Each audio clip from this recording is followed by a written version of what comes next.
আমি ভাই ড্যাগ মাস্টারনি, যাই বলেন না কেন, ওই যে গ্রামের একটা ভাষা আছে ড্যাগ মাস্টারনি। তো যাই হোক, আমি এত শিক্ষিতও না, চাকরিজীবীও না ভাই, আমি ড্যাগ মাস্টারনি। সেজন্য আমার সকালটা শুরু হয় সে ড্যাগ কড়াই নিয়ে, আবার একদম দিনটা শেষও হয় সেই ড্যাগ কড়াই নিয়ে। তো সেজন্য রান্নাঘর থেকে ভিডিওটা শুরু করলাম। আসলে নিজের সংসারের কাজকর্মগুলো নিজের হাতে করতে আমার কাছে ভীষণ ভালো লাগে। তো সেজন্য চেষ্টা করি নিজের সংসারের A to Z সম্পূর্ণ কাজ নিজের হাতে করতে। Hello everyone, good morning. কী অবস্থা সবার, সবাই কেমন আছেন? আমি আশা রাখতেছি যে যেখানে আছেন সবাই খুব ভালো আছেন আর সুস্থ আছেন, আর আমরাও আপনাদের দোয়া, ভালোবাসা এবং ভগবানের আশীর্বাদে ভালোই আছি। একদিনের মতো আজকে আবার একটি ব্লগ ভিডিও নিয়ে চলে আসলাম। আমি আশা রাখতেছি যদি শুরু থেকে শেষ পর্যন্ত ধৈর্য সহকারে ভিডিওটা দেখেন, তাহলে অবশ্যই আমার ভিডিওটা আপনাদের কাছে ভালো লাগবে। আর আমার ভিডিওর কোথাও কোনো অংশ যদি আপনাদের কাছে বিন্দু পরিমাণ হলেও ভালো লাগে থাকে, তাহলে প্লিজ আপনার কাছে আমার হার্ডলি রিকোয়েস্ট রইল, অবশ্যই একটা লাইক করবেন, একটা কমেন্টস করবেন। আর যারা ফেসবুক থেকে দেখতেছেন অবশ্যই ফলো দিয়ে দিবেন, আর যারা ইউটিউব থেকে দেখতেছেন অবশ্যই চ্যানেলটাকে সাবস্ক্রাইব করে আমার পাশে থাকবেন। আর যারা প্রতিনিয়ত লাইক কমেন্ট শেয়ার করে আমার পাশে আছেন, আমাকে সামনের দিকে এগিয়ে নিয়ে যাচ্ছেন, আপনাদের সবাইকে জানাই আমার অন্তরে অন্তঃস্থল থেকে অসংখ্য অসংখ্য ভালোবাসা। ওই যে শুরুতে বলছিলাম না যে আমি ড্যাগ মাছটা নিয়ে আমার দিন শুরু হয় ড্যাগ কড়াই দিয়ে। তো ঘুম থেকে উঠেই তো বাসি কাজকর্ম করে চলে গেছিলাম রান্নাঘরে, গিয়ে সবার জন্য নাস্তা পানি রেডি করে দিলাম, আমিও খেয়ে নিলাম।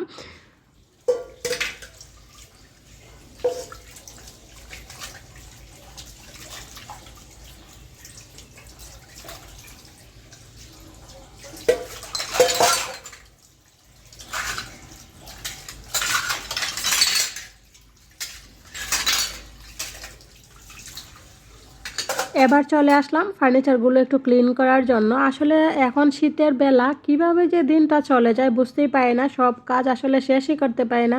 দিন শেষ হয়ে যায় কিন্তু কাজ শেষ হয় না। তো আজকে দুপুরে রান্নাবান্নার আগে ভাবলাম যে দুপুরে রান্নাবান্নার আগে একটু ফার্নিচারগুলো ক্লিন করি, যেগুলো করতে পারি, আর যেগুলো না পারবো তো নাই। তো আজকে যেহেতু শনিবার, সৃষ্টি স্কুল বন্ধ, তো সেই জন্য নাস্তা টাস্তা করে তারপরেই তো এদিকে আমি চলে আসলাম ফার্নিচারগুলো ক্লিন করার জন্য। ফার্নিচারগুলো ক্লিন করে রান্না বসাবো, আবার সৃষ্টিকে পড়তে বসিয়ে দেবো, কারণ কালকে রবিবার ওর পরীক্ষা আছে। আপনারা যেদিন ভিডিওটা পাবেন সেদিন হবে আর কি রবিবার, আর আমি শ্যুট করতেছি ভিডিওটা হচ্ছে শনিবারের। তো যাই হোক, এদিকে ডাইনিং রুমের ফার্নিচারগুলো একটু ক্লিন করে নিলাম। বেডরুমের ফার্নিচারগুলো ক্লিন করতে পারলাম না, কারণ বেডরুমের ফার্নিচারগুলো যদি ক্লিন করে তারপর রান্নাবান্নায় যাইতাম তাহলে অনেকটা দেরি হয়ে যাইতো। তো ভাবলাম আজকে ডাইনিং রুমের ফার্নিচারগুলো ক্লিন করি, অন্যদিন বেডরুমেরগুলো পরিষ্কার করব। তো যাই হোক, ওইদিকে আমি আমার ক্যাবিনেটটা পরিষ্কার করে এইদিকে ফ্রিজটাও করে নিচ্ছি পরিষ্কার, আর অফ ক্যামেরাতে আমি ডাইনিং টেবিলটাও আসলে ক্লিন করে নিচ্ছি, সেটা আর দেখানো হয় না। আসলে যত কাজ করি দিনের মধ্যে সব কাজগুলো যদি দেখানো হয় তাহলে লং টাইমের একটা ভিডিও হয়ে যাবে, যেটা আসলে কেউ দেখতে পছন্দ করবে না। তো যাই হোক, এই যে দেখেন খুব সুন্দর করে আমি আমার মতো করে নিজের সংসারের কাজগুলো নিজের হাতে করে নিলাম। এবার চলেন যাই রান্নাঘরে।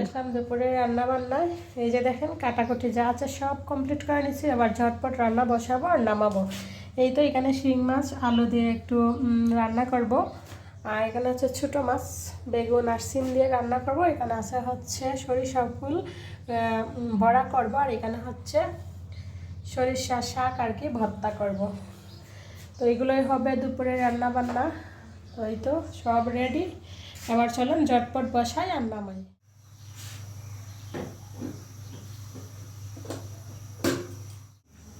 এই যে এতগুলো থালা বাসন ডালা হইলো, এগুলো ধুয়েছিলাম, পানি শুকিয়ে গেছে। এবার চলুন এখানে এই তো আপনাদের সাথে কথা বলতে বলতে জিনিসগুলো এক এক করে রেখে দিচ্ছি। এগুলো আসলে সকালে যে নাস্তা পানি খাওয়া হয়েছিল সেগুলো আর কি, কাপ প্লেট থালা বাসন, তো ধুয়ে একটা ঝুড়িতে রেখে দিছিলাম। এবার যেহেতু পানি শুকাই গেছে ভাবলাম জায়গা মতো রেখে দেই, কারণ জায়গার জিনিস জায়গা মতো রাখলে দেখবেন ঘরটাও সুন্দর গোছানো থাকে, এত হিজিবিজিও দেখা যায় না।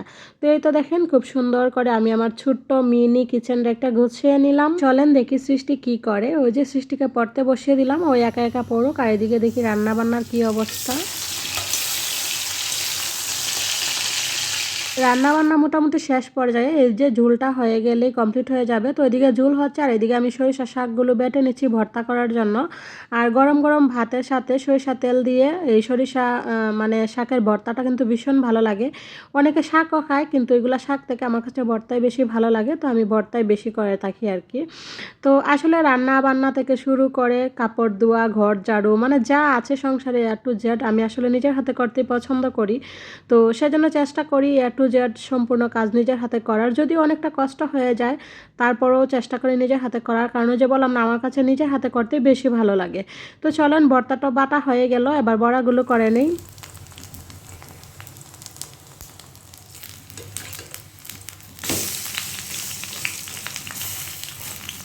এই তো রান্নাবান্না কমপ্লিট। এবার সবাইকে খাইতে দিয়ে দিব, দিয়ে পরে আমিও খেয়ে নিব। আমি জানি না আমার সাথে এখনও কেউ আছেন কি না, তবে যদি কেউ থাকে থাকেন, একটা লাইক দিতে যদি ভুলে যান প্লিজ একটা লাইক দিয়ে দিবেন, কারণ আপনার একটা লাইক একটা কমেন্টসই পারে আমার এই ভিডিওটা আরও অসংখ্য অসংখ্য নতুন বন্ধুদের কাছে পৌঁছে দিতে।